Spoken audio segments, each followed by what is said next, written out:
When a place no longer fits you, the noise drops away, the tension loosens, and the voice you had been ignoring starts speaking again. That voice is intuition, quiet, steady, unmistakable, and it never left you. It was only buried beneath pressure, self-doubt, and the effort to belong where your spirit could not fully breathe.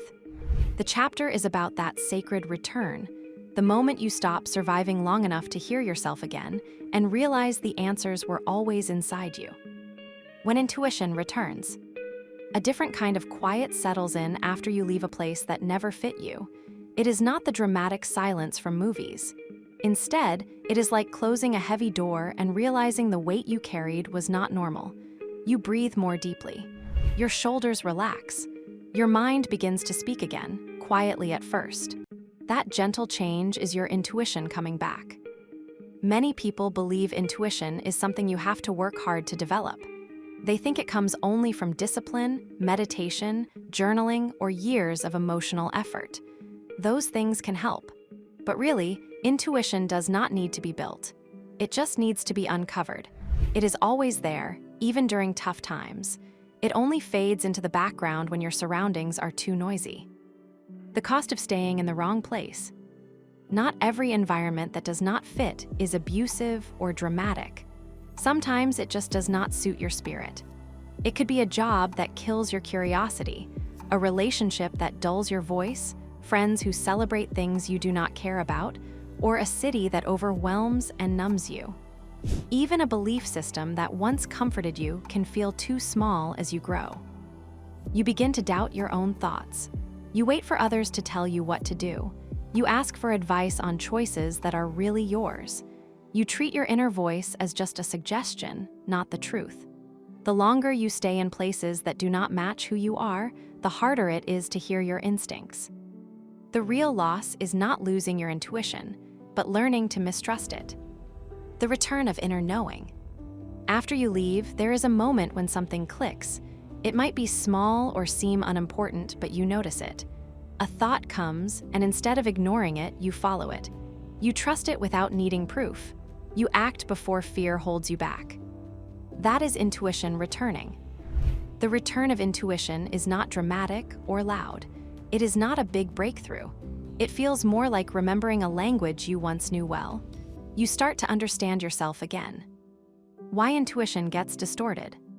Your environment shapes your intuition.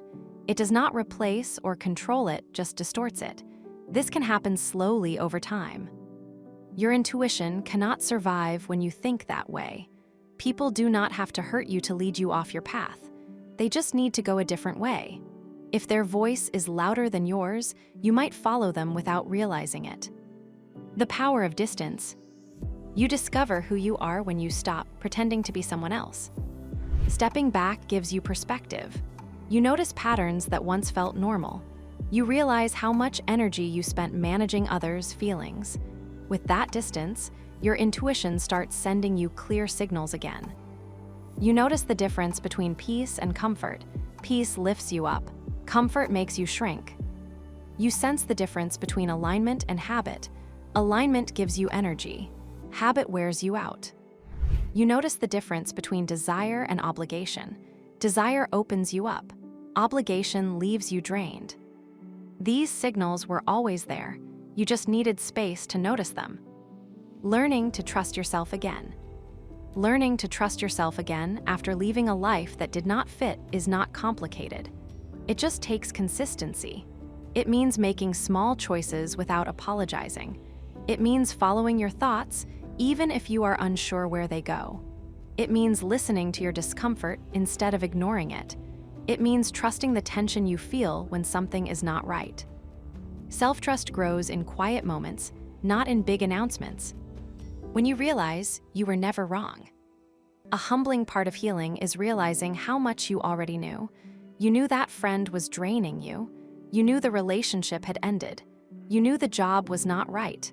You knew the city held you back. You knew the belief no longer fit. Comparing yourself to others makes you ignore it. Fear pushed it into the background. After you leave, the truth comes back with a clarity that can feel sharp. You replay old conversations. You remember moments you ignored. You recall the early signs. You see that your intuition tried to guide you all along. You just did not have the space to hear it. This realization is not here to shame you. It is here to affirm you. You were not out of touch, you were surviving. Now you are learning to live. Healing through remembering. The healing here is not about learning something new. It is about remembering who you were before all the noise. Life teaches children to doubt those signals. As adults, they learn to ignore themselves. Environments that do not fit teach them to quiet their instincts just to belong. Leaving gives you a chance to return to that original clarity. You let go of layers that were never yours. You stop pretending. You stop adapting to things that hurt you. You stop betraying yourself just to survive. Daily struggles. When you lose touch with your intuition, everyday life feels harder than it needs to be. You start doubting yourself, even over small choices. You look for others to approve your decisions before trusting your own instincts. Even on quiet days, you feel scattered. It's like walking with a pebble in your shoe. Each step is possible, but something just feels wrong. Common daily struggles include overthinking small choices. You spend too long deciding what should be simple. Ignoring your gut and regretting it later.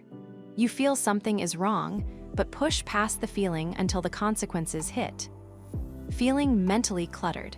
Your thoughts overlap instead of forming anything clear. Needing reassurance for everything. You ask for opinions because you don't trust your own.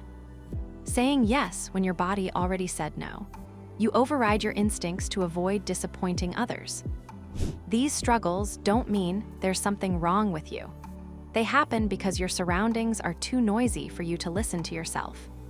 When was the moment you started hearing yourself again? Not louder, but clearer. Drop it in the comments.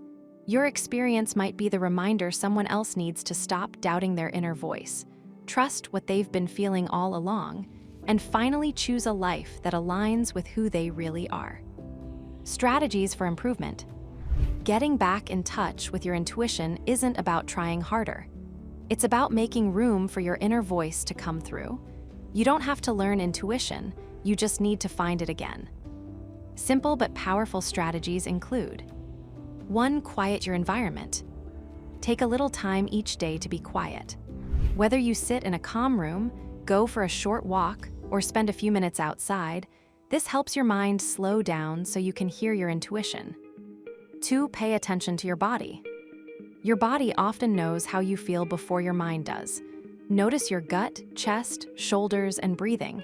If you feel tense, take a moment to pause. If you feel relaxed, pay attention to that feeling. 3. Ask yourself one grounding question. Does this feel like expansion or contraction? When you feel expansion, it's open and calm. When you feel contraction, it's tight and stressful. 4. Journal your immediate reactions before your logical edits. Jot down the first thought or feeling that comes up before you start explaining it away. 5. Reduce the voices you rely on. When you listen to too many opinions, it's hard to hear your own.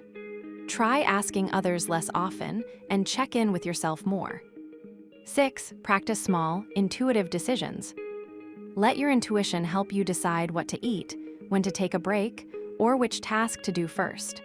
These small choices help you build trust in yourself. 7. Remove one misaligned pressure point. Maybe it's a friend who leaves you feeling tired, a messy workspace, or a routine that feels too much. Removing just one of these can make things much clearer. The message is clear. You were never cut off from your intuition, just from the space you needed to hear it. You always had the answers. You just needed enough quiet to hear your own voice. Remember this, your intuition was never gone, it was just waiting for the noise to fade. You don't lose your inner voice because you're incapable of hearing it. You lose it when you stay too long in places that ask you to ignore it. You don't need to force clarity or chase answers. You need space where your truth feels safe enough to speak again. When that space comes, everything aligns, your thoughts, your feelings, your direction.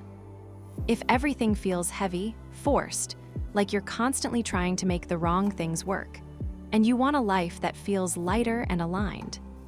This is about moving from friction to flow. Don't just think about this, work through it.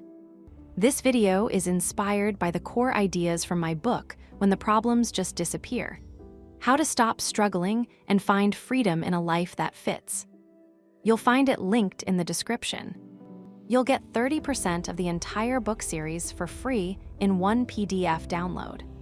Thanks for watching. I'll see you in the next one, and don't forget to subscribe.